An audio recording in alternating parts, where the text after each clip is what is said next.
Alaykum, yaxshimisiz? Ha, Uzr, kuttirib qo'ydimmi? ha, Shoshilganimdan g'alati kiyim kiyib chiqibman. Yarashmagan-a? ha, Rostdan yarashmaganmi? ha, Mayli, aylanamizmi? ha. Sardor aka, to'ydan keyin meni ko'p joylarga olib borasizmi yo uyda cho'ri bo'lib o'tiramanmi? Ha, Mana shuncha orzu-havaslarim rasvo bo'ladimi? ha, Sizga xotin mas'ul kerak ekan-da, ya. ha, Haddan boshqa gapni bilmas ekansiz-a? ha, Asabimga tegyapsizmi? ha, Nima, ataylab qilyapsizmi? ha, Bo'pti, men ketdim. Ketaveraymi?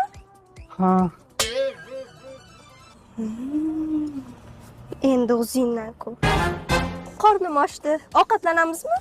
Ha, Voy, shu 2 million bo'pti. O'zingiz to'laysizmi? ha, ha, ha, ha, Voy, iPhone 16 mi? Menga sovg'a qilasiz? ha, Kartangizda ko'p pul bo'lsa kerak, menga tashaverasizmi? ha, ha, ha, ha, ha, Sizni mashinangizmi? ha. Xullas, menga yoqmadingiz. Biz bir-birimizga to'g'ri kelmas ekanmiz. Ha, aytgancha. Kreditlarimni ham to'lab qo'ying-a. Aka, qizingiz tashlab ketdimi? Ha.